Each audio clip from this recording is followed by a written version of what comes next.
Tandaan ba ninyo ang panahon na maraming bumibili ng mga diesel na sasakyan dahil mas mura ang kada litro ng diesel? Parang antagal na noon.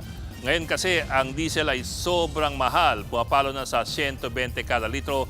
Samantalang ang gasolina, mahal din pero hindi hamak na mas mura kaysa sa doon sa diesel. Bakit biglang bumaligtad yung mundo? Mulat sa pulay, mas magastos talaga mag-refine ng diesel kaysa sa gasolina. Pero po kung tutusin, hindi naman po ganun kalaki ang kaibahan at merong ibang dahilan. Ang talagang dahilan ng pagpalo po ng presyo ng diesel ay ang law of supply and demand na mas markado sa panahon po ng krisis. Halimbawa, sa sektor ng transportasyon, ang laki kasi ng demand para sa diesel. 60% ng transportation sector umaasa po sa diesel kumpara sa 35% lamang na gamit yung gasolina. Mga jeep, mga bus, mga delivery trucks, mga logistics, mga cargo, puro po diesel yan para i-deliver ang mga tao o mga kagamitan sa kanilang mga destinasyon. Sa kabilang dako naman, karamihan ng gumagamit ng gasolina ay pang private mobility lamang, gaya po ng mga personal na sasakyan o mga motorsiklo.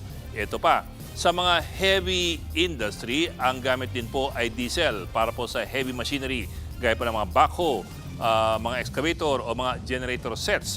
So ang diesel po ay hindi lamang pang mass transportation, ito rin po ay nagpapagalaw ng industriya at ng mga ekonomiya. Kung titingnan mo po ang konsumo ng diesel, dito po napupunta. 75% ay sa transportasyon. Kasama na po dyan ang mass transport, hanggang 15% naman para po sa heavy industry at 10% para po sa power generation. So malawak po ang kanyang pinagagamitan. So kung ikukumpara po natin ang ating konsumo ng mga produkto ng langis, ito po ang itsura. Higit 40% ng ating konsumo ay diesel at higit 25% lamang po ay gasolina. Ang laki po ng kaibahan ng demand ng diesel laban po sa gasolina.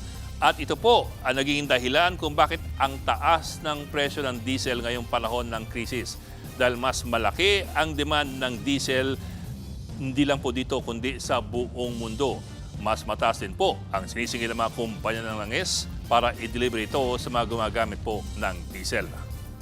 Mga kapatid, Ed Lingaw po, maging maalam at may pakialam sa mga napapanahong balita sa ating bansa. Para sa mas malilimang pagtalakay at paghimay sa mga issue at headlines, mag-follow at mag-subscribe sa social media pages ng News 5.